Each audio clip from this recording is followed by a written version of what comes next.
কেমন আছেন সবাই? কেমন কাটলো আপনাদের সরস্বতী পুজো?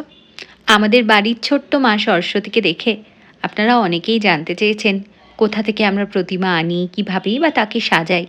তাই ভাবলাম এই ছোট ছোট ক্লিপগুলো তুলে রেখেছিলাম, আজ আপনাদের সাথে শেয়ার করি। এটা দেখে বুঝতেই পারছেন আমরা এখন এসে গেছি কুমোরটুলিতে।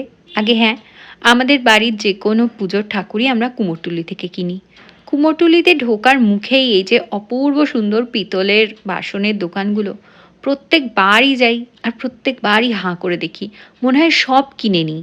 কী যে ভালো লাগে আমার এই পুজোর বাসন দেখতে, কিনতে, আমি কি বলবো। তো কুমোরটুলির মুখে যেতে যেতেই দেখুন কত সুন্দর সুন্দর ঠাকুর তৈরি হচ্ছে। আর এটা কিন্তু সত্যিই শিল্প। এর আগেও আমার বহু ভিডিওতে আপনারা কুমোরটুলি দেখেছেন।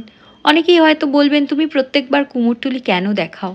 আগে হ্যাঁ, প্রত্যেকবারই দেখাই, কিন্তু প্রত্যেকবারই অন্য কিছু দেখাই। এত সুন্দর শিল্পীরা আমাদের, এত সুন্দর শিল্প তাদের। আচ্ছা, তারা কি তাদের শিল্পের যোগ্য দাম পান? পান না। আর ওই অত দিনের খাটনি করে তৈরি করা সুন্দর প্রতিমাগুলোকে জলে ফেলে যখন দিতে হয়, আমার তো ভারী প্রাণ কাঁদে। একটা প্রতিমা তৈরির পেছনে একাধিক শিল্পীর প্রচুর খাটনি এবং প্রচুর শৈল্পিক সত্তার প্রয়োজন। কারণ শুধু মেকানিজমটুকু জানলে কিন্তু কোনো দিনই শিল্পী হওয়া যায় না। আর এখানকার পালেরা সবাই এক একজন দারুণ দারুণ শিল্পী। আর এখানে দেখুন, একদিকে রাজা রামমোহন রায়, আরেকদিকে বিদ্যাসাগর মহাশয়। ভারী ভালো লাগলো এনাদের দুজনকে দেখতে পেয়ে। এখানে তৈরি হয় পোর্সেলিনের মূর্তি, যেগুলো আমরা বিভিন্ন অনুষ্ঠানে, বিয়েবাড়িতে বা কোনো ফাংশনে, কোনো স্পেশাল ওকেশনে বাইরে দাঁড় করিয়ে রাখতে দেখি। আর এখানকার মা সরস্বতীদের দেখুন, সুন্দর সাজ তাদের। আমরা না সপ্তাহখানেক আগে গেছিলাম, তাই এখানে দেখছি থরে থরে ঠাকুর রেডি হয়ে যাচ্ছে, আর বহু ঠাকুরই তখনও হাফ রেডি। আগেরবার গিয়ে অনেকক্ষণ অপেক্ষা করতে হয়েছিল, তাই এবার আমরা তাড়াতাড়িই চলে গেছিলাম। আমার শিল্পীর নাম হলো খৌনিশ পাল বা বাবাই। ওর থেকে, মানে ওর পরিবারের থেকে, ওর বাবা একসময় ছিলেন, তাদের থেকে আমরা প্রায় 30 বছর ঠাকুর নিচ্ছি। 30 বছর আমাদের বাড়িতে সরস্বতী পুজো হয়। প্রত্যেকটা ঠাকুরই বোধ হয় ওনার থেকে নেওয়া, একদম ছোটোবেলারটা আমার না মনে নেই। এখানে দেখুন কি অপূর্ব শিল্পকার্য চলছে।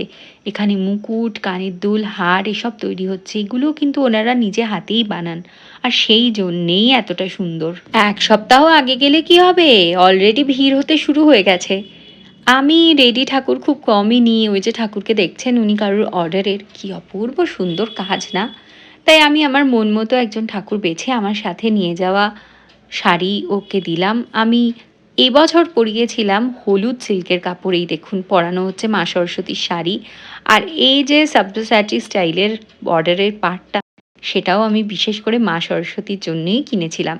এরপরে চলে যাব ওনার বাকি অঙ্গরাগে, মানে চুল পরানো বা সুন্দর করে গয়না পরানো, মুকুট পরানো, এই সবে।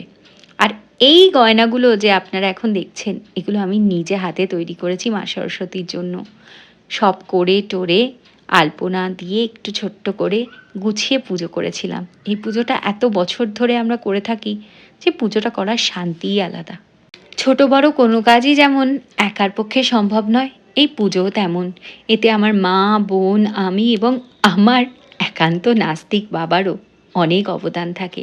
এই ছিল আমাদের ছোট্ট পুজোর আয়োজন, আর এই আমাদের সুসজ্জিতা মা সরস্বতী। আমাদের এই স্বল্প আয়োজনের পুজো আপনাদের কেমন লাগলো জানাবেন।